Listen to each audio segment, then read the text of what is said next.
सूक्ष्म शरीर क्या है? अंतःकरण और इंद्रियां।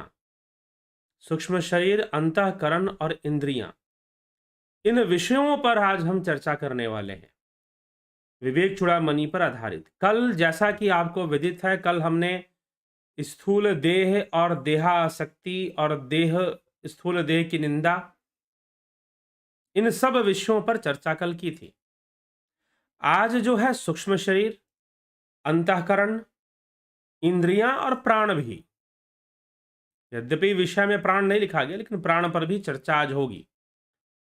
तो चलिए इन विषयों को हम देखते हैं कि किस प्रकार आदि गुरु शंकराचार्य स्थूल देह के बारे में समझाने के बाद वो इस विषय पर आते हैं, सूक्ष्म शरीर के विषय पर आते हैं।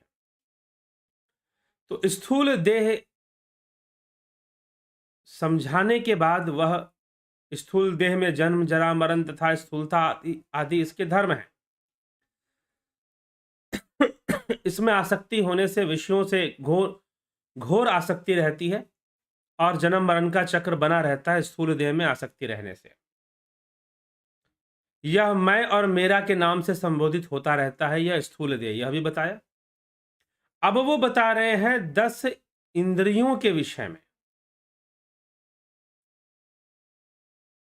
10 इंद्रियों के विषय में वो बताते हुए क्या कहते हैं? बुद्धिन्द्रियाणि श्रवणं त्वगच्छि व्राणं च जिह्वा विषयावबोधनात् वाक्पाणिपादं गुदमप्युपस्थः कर्मेन्द्रियाणि प्रवणेन कर्मसु। श्रवण, त्वचा, नेत्र, प्राण और जिह्वा, ये 5 ज्ञानेंद्रियां हैं। श्रवण, त्वचा, नेत्र, प्राण और जिह्वा। घ्राण, क्षमा करें, घ्राण, घ्राण मतलब नासिका, ठीक, नोज, नॉस्ट्रिल्स, ठीक। तो बुद्धिन्द्रियाणि श्रवण त्वगच्छि घ्राणम च जिह्वा विषयावबोधनात् वाक्पाणिपादं गुदमप्युपस्थः कर्मेन्द्रियाणि प्रवणेन कर्मसु। श्रवण, त्वचा, नेत्र, घ्राण और जिह्वा, ये 5 ज्ञानेंद्रियां हैं, क्योंकि इनसे विषय का ज्ञान होता है।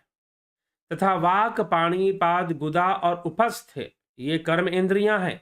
वाक, पाणी, पाद, गुदा और उपस्थ, यह जो है 5 कर्मेंद्रियों का ये नाम बताए गए हैं, ठीक।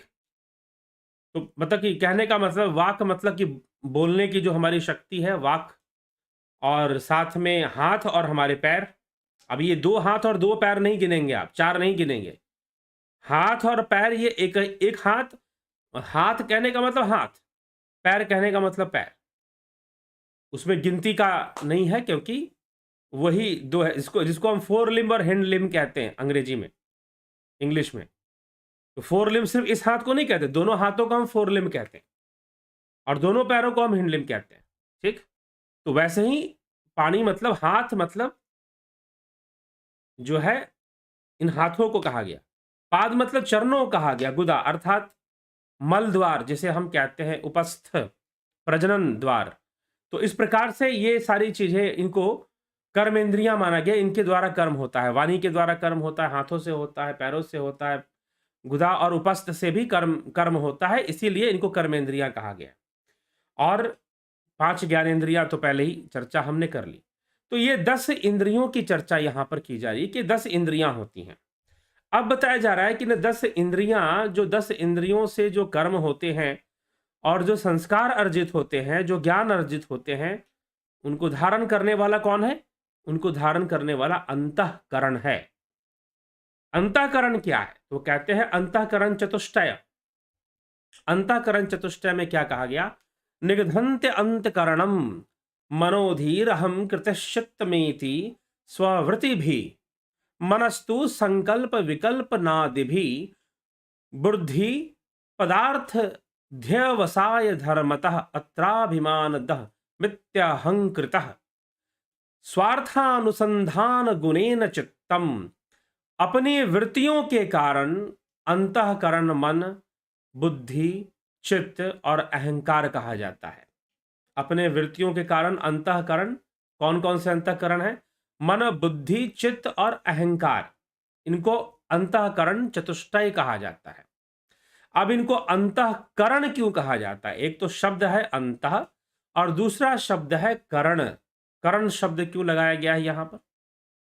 तो करण का अर्थ क्या है, उस पर हम विचार कर लेंगे। तो इसके अंदर संकल्प विकल्प के कारण मन पदार्थ का निश्चय करने से, कारण बुद्धि, अहम अहम मैं ऐसा अभिमान करने से अहंकार, और अपना इष्ट चिंतन के कारण यह चित्त कहलाता है। ठीक, अपना इष्ट चिंतन के कारण यह चित्त कहलाता है। तो ये चित्त के अंदर ही मुख्य संस्कार होते हैं और पूर्व संस्कार भी चित्त से संबंध बनाए रखते हैं, चित्त के अंदर होते हैं। ठीक, इसलिए चित्त से ही वृत्तियां बनती हैं, चित्त से ही वृत्तियां बनती हैं। तो चित्त में संस्कार होते हैं, तो यहां पर अपना इष्ट चिंतन के कारण यह चित्त कहलाता है। तो अब चित्तम स्वार्थानुसंधान गुणेन चित्तम, इस स्वार्थ के वशीभूत अनुसंधान करके, गुणों पर अनुसंधान करके जो करता है अहंकार, ये सारी चीजें एक साथ ही काम करती हैं। अहंकार हो गया, मन हो गया, बुद्धि हो गया, चित्त हो गया। इसके ऊपर पीछे कई चर्चाएं मैंने की है कि मन अस्तित्व में, संकल्प विकल्प से मन, संकल्प विकल्प के कारण मन है, पदार्थ का निश्चय करने के कारण बुद्धि है, अहम अहम कहने के कारण अहंकार है, और अपने ही स्वार्थ के अनुसंधान में अपने ही गुणों का चिंतन करने के कारण, अपने ही संस्कारों का, यहां पर अपने गुणों का मतलब अपने ही गुण नहीं, जो पूर्व संस्कार हमारे चित्त में पहले से हैं, उन्हीं के ऊपर पूरा चिंतन करने के कारण और अपने ही संस्कारों को बनाए रखने के कारण उसे चित्त कहा जाता है। तो यह अंतःकरण चतुष्टय कहलाता है। ठीक, इसे अंतःकरण चतुष्टय कहते हैं। और करण का अर्थ क्या है? करण का तात्पर्य है यहां पर कि एक तरह से समझ लीजिए उपकरण। उपकरण मतलब कि अब हम कहते हैं ना उपकरण, यहां पर भी करण शब्द जुड़ा हुआ है। कोई साधन, कोई साधन, जैसे युद्ध का साधन तलवार है, तो आप तलवार नहीं है। ठीक, तो इस अंतःकरण को, अंतःकरण, करण शब्द का प्रयोग इसीलिए है क्योंकि यह एक प्रकार का उस आत्मा का करण है, अर्थात उसका हथियार है, उसका साधन है संपूर्ण स्थूल अभिव्यक्ति में। इस प्रकार से इसको समझना चाहिए। तो यह अंतःकरण चतुष्टय का विषय है। अब आता है पंच प्राण। पंच प्राण के बारे में क्या आते हैं? प्राण पानव्या नोदान समानाभत्यसौ प्राण स्वयमेव वृत्ति भेदाद विकृति भेदाद सुवर्ण सलिलाल दिवत्त। अपने विकारों के कारण सुवर्ण और जल आदि के समान स्वयं प्राण ही वृत्ति भेद से प्राण, अपान, व्यान, उदान और समान, इन 5 नामों वाला होता है। अपने विकारों के कारण सुवर्ण और जल आदि के समान, जैसे कि जल है, अपने ही विकारों के कारण वो अनेक रूप धारण कर लेता है, स्वर्ण भी अनेक रूप धारण कर लेता है। तो एक ही प्राण है, वस्तुतः एक ही प्राण है, परंतु यह जो है 5 रूप धारण कर लेता है। प्राण, अपान, व्यान, उदान और समान जिसे कहा गया, इन 5 नामों से वो जाना जाता है। ठीक, अब आगे आदि गुरु शंकराचार्य सूक्ष्म शरीर को बता रहे कि सूक्ष्म शरीर क्या है जी। सूक्ष्म शरीर किसे कहा जाता है उसका वर्णन कर रहे हैं। तो कहते हैं वागादि पंच, श्रवणादि पंच, प्राणादि पंचा, ब्रह्मुखानि पंच, बुद्धियाद विद्यापि च काम कर्मणि पुर्यष्टकम सूक्ष्म शरीर माहु। वागादि पंच का, वागादि पंच मतलब कि वाग आदि जो 5 कर्मेंद्रियां हैं, श्रवण आदि 5 ज्ञानेंद्रियां हैं, प्राण आदि 5 प्राण हैं, आकाश आदि पंचभूत हैं, बुद्धि आदि अंतःकरण चतुष्टय हैं, अविद्या, और इन सब के साथ 5 ज्ञानेंद्रियां, 5 कर्मेंद्रियां, ये एक कैटेगरी, कैटेगरी वाइज इसको गिनना है। 5 ज्ञानेंद्रियों में 5 मत गिनिए, सिर्फ गिनिए ज्ञानेंद्री, कर्मेंद्री, प्राण, पंचभूत, बुद्धि।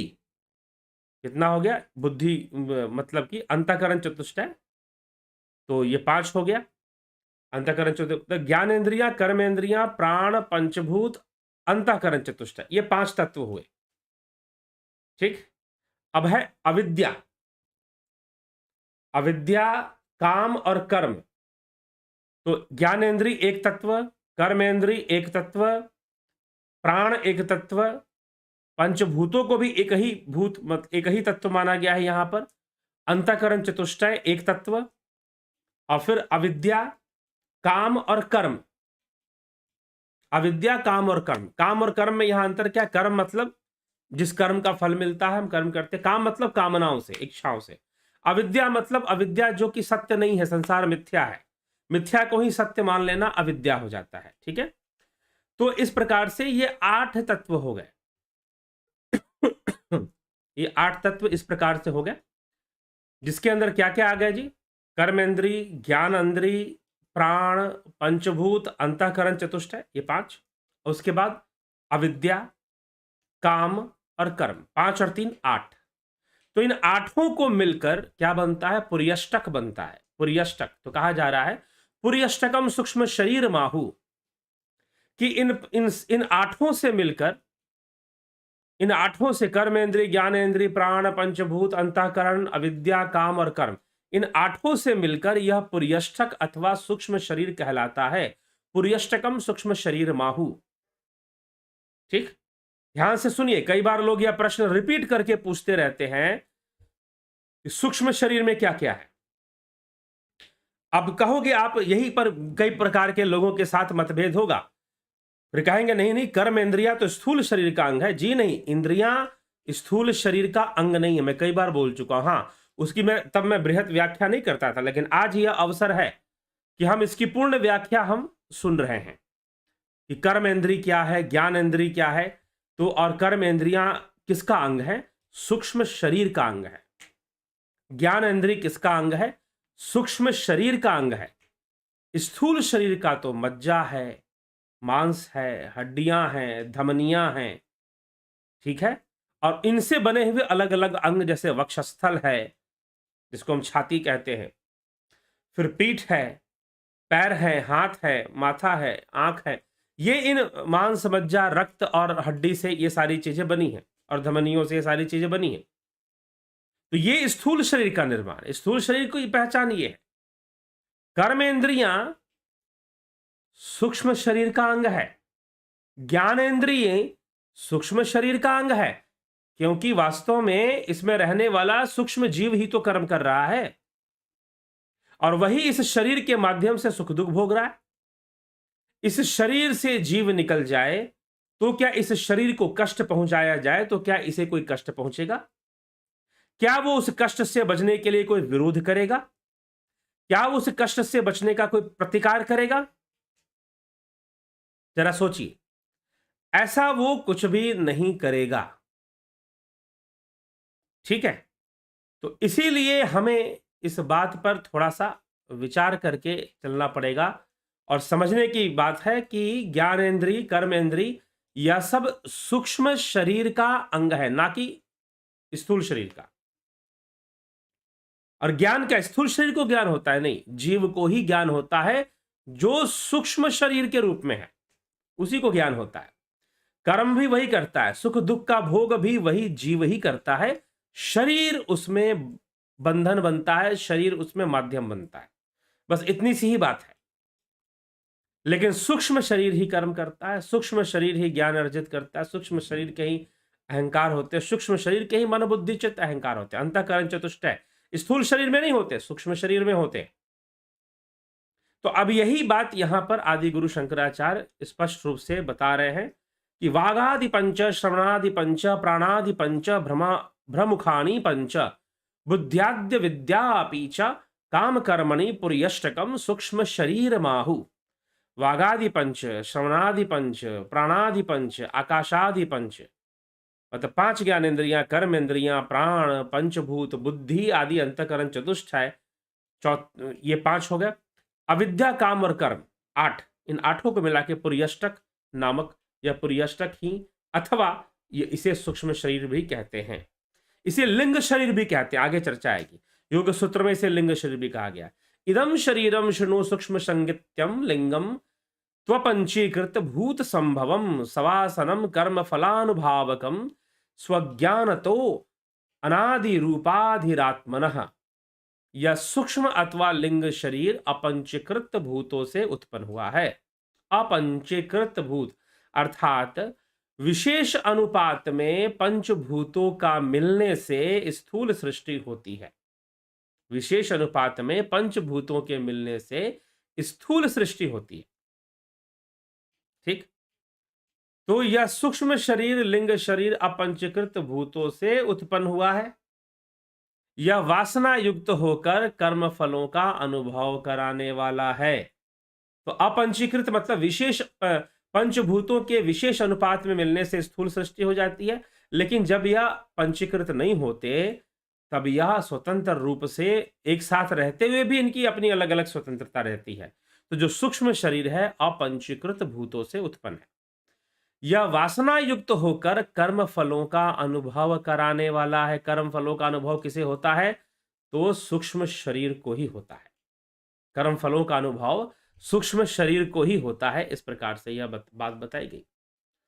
और स्वस्वरूप का ज्ञान न होने के कारण आत्मा की अनादि उपाधि भी यह है। ठीक। स्वस्वरूप का ज्ञान न होने, क्योंकि इसे स्वस्वरूप का ज्ञान नहीं, और जब स्वस्वरूप का ज्ञान हो जाएगा तो यह स्वरूप की यात्रा शुरू कर देगा। फिर यह आत्म तीर्थ की यात्रा शुरू कर देगा। फिर यह आत्मज्ञान की यात्रा शुरू कर देगा स्वस्वरूप का ज्ञान हो जाने पर। ठीक है। तो यह विषय यहां पर फिर आता है। आगे कहते हैं स्वप्नो भवतस्य विभक्त्यवस्था स्वमात्र शेषेन विभाति यत्र स्वप्ने तो बुद्धि स्वयमेव जागृत कालिनानि विद्वासनाभि कत्रामदिभावं प्रतिपद्ध राजते यत्र स्वयं ज्योतिर्रयं परमात्मा। स्वप्न इसकी अभिव्यक्ति की अवस्था है जहां यह स्वयं ही बचा हुआ भासता है। स्वप्न ही अब इसका जो सूक्ष्म शरीर है, जो पुर्यष्टक है, जो अंतःकरण चतुष्टय से है, इसमें है ज्ञानेंद्रियां कर्म इंद्रियां भी इसी में है। ठीक। ज्ञानेंद्रियां कर्म इंद्रियां भी इसी में है। तो यह जो पुर्यष्टक और सूक्ष्म शरीर के नाम से जाना जाता है, यह सूक्ष्म शरीर इसकी जो अभिव्यक्ति अवस्था है वो स्वप्न है। स्थूल शरीर की अभिव्यक्ति अवस्था जागृत है। सूक्ष्म शरीर की अभिव्यक्ति अवस्था स्वप्न है। और कारण शरीर की अभिव्यक्ति अवस्था सुषुप्ति है। ठीक। कारण शरीर की अभिव्यक्ति अवस्था सुषुप्ति बनेगी। तो स्थूल शरीर की जागृत अभिव्यक्ति अवस्था, इस पर तो हम चर्चा कर चुके। तो सूक्ष्म शरीर हमें अभिव्यक्त नहीं होता। सूक्ष्म शरीर हमें अभिव्यक्त नहीं होता, लेकिन जो स्वप्न देखते हैं और हम स्वप्न में स्वयं को देखते हैं घूमते फिरते, कभी खुश होते हुए, कभी रोते हुए, कभी परेशान होते हुए, चलता रहता ही। तो सूक्ष्म शरीर की जो यह स्थिति है, इसकी जो अभिव्यक्ति अवस्था है वह स्वप्न है। ठीक है। सूक्ष्म शरीर की अभिव्यक्ति अवस्था स्वप्न है। स्वप्न में जहां यह स्वयं प्रकाश आत्मशुद्ध चेतन ही भासता है, बुद्धि जागृत कालीन नाना प्रकार की वासनाओं में कर्ता आदि भावों को प्राप्त होकर स्वयं ही प्रतीत होने लगती है। ठीक। कर्ता भाव आ जाता है, स्थूल देह में कर्ता भाव आ जाता है। धीमात्र कोपाधिशेष साक्षी न लिप्यते तत्कृत कर्मलेशै यस्माद संगस्तत एव कर्मभीर्न लिप्यते किंचिदुपाधिना कृतय। बुद्धि ही जिसकी उपाधि है, ऐसा वह सर्वसाक्षी उस बुद्धि के किए हुए कर्मों से तनिक भी लिप्त नहीं होता, क्योंकि वह असंग है। अतः उपाधिकृत कर्मों से तनिक भी लिप्त नहीं हो सकता। तो बुद्धि जिसकी उपाधि है, ऐसा वह सर्वसाक्षी उस बुद्धि के किए हुए कर्मों से तनिक भी लिप्त नहीं, अर्थात बुद्धि के किए हुए कर्मों से वह लिप्त नहीं होता, क्योंकि वह असंग है। अब यहां पर आत्मा की बात की जा रही है। वह आत्मा भी इस सूक्ष्म शरीर से असंग है। सर्वव्यापी अतिकरणम लिंगमिदम स्याचिदात्मनः पुंसः वास्यादिकमिव तक्षणस्तेनैव आत्मा भवत्य संयोगम। यह लिंग देह चिदात्मा पुरुष के संपूर्ण व्यापारों का कारण है। यह लिंग देह चिदात्मा पुरुष के संपूर्ण व्यापारों का कारण है। ठीक ना। तो यह लिंग अर्थात सूक्ष्म शरीर के लिए कहा जा रहा है। सूक्ष्म शरीर एक करण है, एक तरह से एक साधन है, एक हथियार है। ठीक। जिस प्रकार बढ़ई का बसूला होता है, इसलिए यह आत्मा भी असंग है। संग दिखता हुआ भी यह असंग है, इस प्रकार से समझाया गया। अंधत्व मंदत्व पटुत्व धर्मा सौगुण्य वैगुण्य वशादि चक्षुषा बोधिर्य मुखत्व मुखास्तथैव श्रोत्रादि धर्मा न तु वेतुरात्मनः। नेत्रों के सदोष अथवा निर्दोष होने से प्राप्त हुए अंधापन, धुंधलापन अथवा स्पष्ट देखना आदि नेत्रों के ही धर्म है। इसी प्रकार बहरापन, गूंगापन आदि भी श्रोत्रादि के ही धर्म है, सर्वसाक्षी आत्मा के नहीं। अर्थात आत्मा के सब धर्म नहीं है। अंधा होना, धुंधलापन दिखाई देना या फिर बहरापन, ये सब स्थूल शरीर के ही धर्म बन जाते हैं। और सूक्ष्म शरीर में संकल्प, विकल्प, ये सारी चीजें, कर्म, संस्कार, ये सारी चीजें सूक्ष्म शरीर में ही उसका कारण बनता है। तो सूक्ष्म शरीर ही करता है, वो करने वाला है। कर्ता कहने का मतलब सर्वकर्ता की यहाँ बात नहीं हो रही है। यहाँ पर एक जीव के कर्ता रूप में होने की बात की रही है। यद्यपि प्रकृति के वशीभूत होने के कारण ही वो कर्ता रूप है, ठीक है, सूक्ष्म शरीर भी, जीव भी। तो बस यह समझने की बात है कि स्थूल शरीर के अपने धर्म है और आत्मा इन सबसे निर्लिप्त रहता है। तो सूक्ष्म शरीर की गतिविधियों से भी निर्लिप्त रहता है और फिर साथ ही साथ वह स्थूल शरीर की गतियों से भी निर्लिप्त ही रहता है। तो यह निर्लिप्तता आत्मा में बनी रहती है। तो इसी को अब यहां पर सूक्ष्म शरीर से अलग करके बताया जा रहा है आत्मा के विषय में। चलिए आगे देखते हैं आप क्या कहते हैं। बबीता धीमान जी। सर, शब्दों में ज्ञान तो बहुत मिला, अंतर्मुखी बानों में शरीर नहीं आत्मा हूं। मुख से बहुत रटा पर अंदर प्राप्ति नहीं मिलती ते अपने आपने ध्यान योग सिखाया, आपके ये उपकार अमूल्य हैं। ध्यान योग सिखाया जी इसलिए ताकि आप अपने सूक्ष्म रहस्यों को स्वयं के बारे में जान सको। मनुष्य दुनिया के बारे में जानने में बहुत लगा हुआ है, लेकिन स्वयं के बारे में जानने में नहीं लगा हुआ है। इसीलिए दुनिया को जानने में भी वो बहुत भारी भारी गलतियां कर देता है, बहुत भारी भारी गलतियां कर देता है दुनिया को जानने में भी। ठीक, तो ये यहां पर विषय आ रहा है। तो अगर स्वयं को सबसे बड़ी बात इसमें क्या है कि अगर स्वयं को जान जाते हो तो दुनिया का ज्ञान अपने आप हो जाएगा। जान जाओगे दुनिया की सच्चाई, क्योंकि स्वयं के भीतर से ही सारी प्रकृति की सच्चाई निकलेगी। स्वयं के भीतर से ही सारी प्रकृति की सच्चाई निकलेगी। तो यह विषय यहाँ पर है। तो बहुत अच्छी बात है, आप ध्यान योग करिए और स्वयं को जानिए। जितना स्वयं को जानेंगे उतना इस संसार को भी जान जाएंगे और उतना ही भगवान को भी जान जाएंगे। ठीक है, तो इसलिए स्वयं को जानने में लगिए, ध्यान योग करिए। ध्यान योग का कोर्स आपने कर लिया है और करके अब जो है उसका अभ्यास करिए, निरंतर अभ्यास रेगुलर रखिए। किसी दिन भी कोई ध्यान में बैठे बिना नागा ना जाए, कोई भी दिन ऐसी आदत डालिए। ठीक है, जैसे आप भोजन किए बिना नहीं रह सकते, पानी पिए बिना नहीं रह सकते, खाना खाए बिना नहीं रह सकते, वैसे ही आप ध्यान किए बिना ना रह पाओ। ऐसी वृत्ति हमारे अंदर विकसित हो जाए। राजूपाल हरि जी, बहुत अभिनंदन आपका। बबीता धीमान जी, बहुत अभिनंदन। विक्रम सिंह जी, बहुत अभिनंदन। हरिमोहन गुप्ता, पत्थर में आत्मा के अलावा और कौन कौन से तत्व होते हैं? अनात्म तत्व होते हैं। आत्मा अपने आप में एक तत्व है, आत्मा अपने आप में ही मूल तत्व है। तो जो कुछ भी पत्थर में दूसरे तत्व है वो आत्मा का विवर्त है। आपने कहा कि आत्मा के अलावा और कौन तत्व होते हैं? आत्मा के अलावा दूसरा कोई तत्व नहीं होता। इसका जवाब ये होगा, हाँ, जो भी आप इंद्रियों से देख रहे हैं वह तो आत्मा का विवर्त है और इंद्रियों का दोष है। तो कोई वस्तु आपको पत्थर जैसी दिखाई दे रही है तो आपके इंद्रियों का दोष है, और वह जो भी है वो आत्मा का विवर्त है। चाहे वो पंचभूत हो, कोई भी चीज बनेगी तो पंचभूत से बनेगी, तो पंचभूत भी हो तो वह भी आत्मा का विवर्त ही है, वह भी आत्मा का विवर्त ही है। ऐसा ही समझना है। ठीक, तो इसीलिए पत्थर में आत्मा के अलावा कौन सी दूसरी चीज है? कोई चीज नहीं है जी, आत्मा ही आत्मा है वो तो। अगर आप परमार्थिक रूप से बात करेंगे, हाँ, इंद्रिय जगत में बात करेंगे तो फिर उसमें पत्थर है, तो पत्थर है तो पंचभूत है, पंचभूत पांचों तत्व है। फिर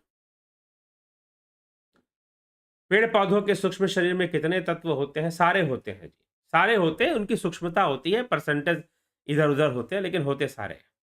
सोमनाथ शिंदे जी, अभिनंदन है आपका। अर्जुन चौहान जी, जगत नारायण जी बहुत बहुत अभिनंदन। बलदाव नाथ योगी, योगेंद्र पंडित, रूपलाल विश्वकर्मा, गौरव जी, रामनिवास मीना, चितरंजन बरुआ, पिंटू वासवा, चितरंजन बरुआ, संदीप बरा, राम प्रकाश, भूप सिंह खीचर, गंभीर शाह जी, उषा श्रीवास्तव जी, भगवती यादव, रचना आरके, कन्हई कुमार, कृति, किरीट शाह, रविशंकर सिंह, दीपक सिंह, अमन कक्कर, तरनजीत सिंह। क्या सूक्ष्म शरीर की मृत्यु ही मोक्ष है? नहीं, सूक्ष्म शरीर की पूर्णता ही मोक्ष है, मृत्यु नहीं। सूक्ष्म शरीर के लिए मृत्यु शब्द का प्रयोग नहीं होता। मृत्यु शब्द का प्रयोग मात्र स्थूल शरीर के लिए होता है, क्योंकि वो नष्ट होता है। सूक्ष्म शरीर तो मोक्ष में अपनी पूर्णता को प्राप्त करता है। ठीक,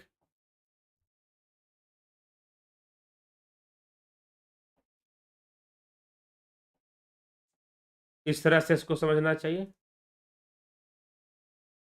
क्या हम स्थूल शरीर को हार्डवेयर और सूक्ष्म शरीर को सॉफ्टवेयर समझ सकते हैं? जी हां, समझ सकते हैं। स्थूल शरीर को हार्डवेयर और सूक्ष्म शरीर को सॉफ्टवेयर कहा जा सकता है, लेकिन जो मूल चेतना वह तो बिजली है।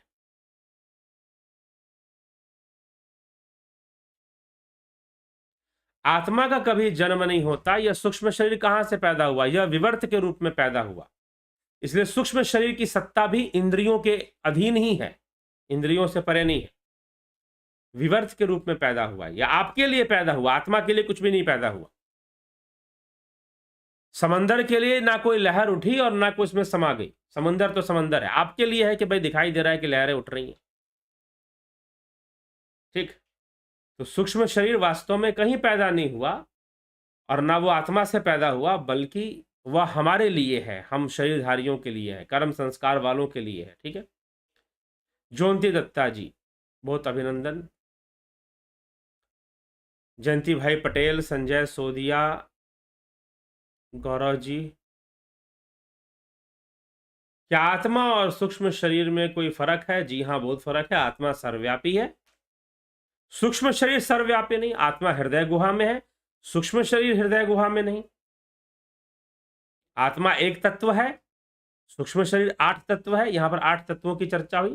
कर्मेंद्री, ज्ञानेंद्री, पंच प्राण, पंचभूत, अंतःकरण, चतुष्टय, अविद्या, काम और कर्म। इस प्रकार से 8 तत्वों को पुर्यष्टक कहा गया। तो 8 तत्व है इसमें, तो इसलिए अंतर है, काफी अंतर है। सूक्ष्म शरीर आत्मा एक चीज नहीं, आत्मा एक तत्व है। राजेंद्र प्रसाद रस्तोगी जी अभिनंदन। अर्जुन पाटिल, ओम नमः शिवाय। पुतुल सिन्हा, शंकर राजपूत, अजीत अपराजित, जय श्रीतान गुरु जी, ओम तत्सत गुरु जी। क्या जब अंतःकरण कोई डिसीजन देगा तभी इंद्रियों द्वारा बुद्धि डिसीजन देगी? बुद्धि, अंतःकरण में जो बुद्धि है वो डिसीजन देगी। इंद्रियों द्वारा कर्म होगा और अंतःकरण डिसीजन नहीं देगा तो इंद्रियों द्वारा कर्म नहीं होगा। अंतःकरण डिसीजन नहीं, बुद्धि और अहंकार अनुभव के आधार पर और चित्त के अंदर पूर्व संस्कारों के आधार पर वह जो है निर्णय लेगा, बुद्धि। और जब होगा तो बिल्कुल कर्म भी होगा, फिर कर्म भी होगा, निश्चित रूप से वही कर्म होगा जो वो कहेंगे। पुतुल सिन्हा जी, स्पिरिचुअल हीलिंग का मतलब है आध्यात्मिक उपचार, आध्यात्मिक ऊर्जा का प्रयोग करते हुए उपचार करना। ये आप कोर्स करेंगे तभी समझ में आएगा क्या है। आदि कुशवाहा जी, गुरु जी, कर्ण शरीर, महाकारण शरीर, नूरी शरीर एक्सेट्रा क्या है? पता नहीं, विवेक चूड़ामणि में ऐसी कोई चर्चा नहीं आ रहा है। वो सूक्ष्म शरीर को ही और कारण शरीर को ही कई तरीकों से लिखा गया है।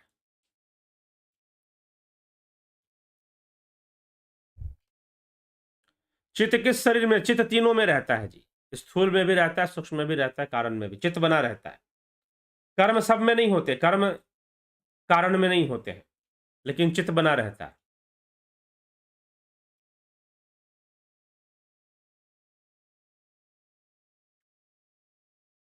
रमेश पेशवानी जी, जलाराम राय का, हरिमोहन गुप्ता। क्या बुद्धि प्रारब्ध के इशारे पर चलती है? क्या यह सही है? नहीं, बुद्धि का काम है डिस्क्रिमिनेशन। ठीक है, निर्णय लेना, ये बुद्धि का काम है। चलता चित्त है, पूर्व संस्कारों पर, प्रारब्ध पर, ठीक? चलता चित्त है, तो चित्त से ही अंततः चित्त ही आधार बनता है सारे निर्णय का और सारे मन की स्थिति का। ठीक है, चलिए इसी के साथ अब विराम देंगे इस चर्चा को और कल फिर 9 बजे आपसे मिलेंगे। सूक्ष्म शरीर को बेहतर तरीके से देखिए, सुनिए, वैसे तो स्वप्न ही इसकी अभिव्यक्ति है, परंतु अगर आप बेहतर तरीके से सूक्ष्म शरीर को अपने अनुभव से जानना चाहते हैं, आप चाहते हैं कि आपको सूक्ष्म शरीर का अनुभव हो जाए और आप सूक्ष्म शरीर को, वैसे तो आप अभिव्यक्त होते हैं सूक्ष्म शरीर में, प्रत्येक व्यक्ति अपने स्वप्न में सूक्ष्म शरीर में ही अभिव्यक्त हो रहा होता है, ठीक है, परंतु अब जो है उसका स्पष्ट अनुभूति हमें प्राप्त हो, सचेत अवस्था में उसकी स्पष्ट अनुभूति अगर आप करना चाहते हैं सूक्ष्म शरीर का, तो ध्यान योग कोर्स ज्वाइन कर लीजिए, जो 29 तारीख से 29 नवंबर से 29 नवंबर से जो शुरू हो रहा है ध्यान योग कोर्स, आप वह कोर्स ज्वाइन कर पूरा लाभ उठाइए, यही इस विषय में कहा जा सकता है। तो आप ध्यान योग कोर्स ज्वाइन कर लीजिए और ज्वाइन कर इसका पूरा आप लाभ उठाइए। आप सूक्ष्म शरीर का अनुभव निश्चय ही कर पाएंगे, निश्चय ही आप सूक्ष्म शरीर का अनुभव कर पाएंगे। इसलिए ध्यान योग कोर्स ही, ध्यान योग से ही संभव है कि हम जान पाए, समझ पाए और हम अपने अपने ही आप के नजदीक पहुंच पाए। तो इसलिए बहुत लोग जिन्होंने ध्यान योग किया वो दूसरों को भी प्रेरित करें कि भाई तुम भी ध्यान योग करो, सीखो, विधिवत रूप से सीखो, विधिवत रूप से जानो और उसका अभ्यास में रखो, ये आपके लिए बड़ा अच्छा होगा। ठीक, तो जरूर ध्यान योग करिए। और अगर आपको ध्यान योग का डिटेल्स चाहिए, यह सशुल्क है, निःशुल्क नहीं है, तो आपको ध्यान योग का डिटेल चाहिए तो आप इस नंबर पर आप संपर्क कर लें और संपर्क करके आप फिर डिटेल्स ले लीजिए, ध्यान योग के सारे डिटेल्स ले लीजिए और ज्वाइन कर लीजिए। 29 नवंबर से शुरू हो रहा है, जितना जल्दी ज्वाइन करेंगे उतना लाभान्वित होंगे। ठीक, तो इसी के साथ अभी जो है विराम देते हैं। कल फिर हम मिलेंगे 9 बजे, एक नई चर्चा, आगे बढ़ते हुए चर्चा को लेकर आएंगे और उस पर हम चर्चा करेंगे। तो चलिए, बहुत बहुत आभार आप सभी का जुड़े रहने के लिए, बने रहने के लिए। और अगर आपको लगता है कि यहाँ दी जाने वाली जानकारी या फिर जो बातें हैं शास्त्रों से, अध्यात्म से, साधना के संदर्भ में जो बातें बताई जा रही हैं वो श्रेष्ठ हैं, आप जरूर शेयर कीजिए, आप जरूर शेयर कीजिए। ठीक है, तो इसी के साथ अब हम यहाँ पर इसको विराम देते हैं और कल फिर मिलते हैं 9 बजे। बहुत बहुत आभार आप सभी का।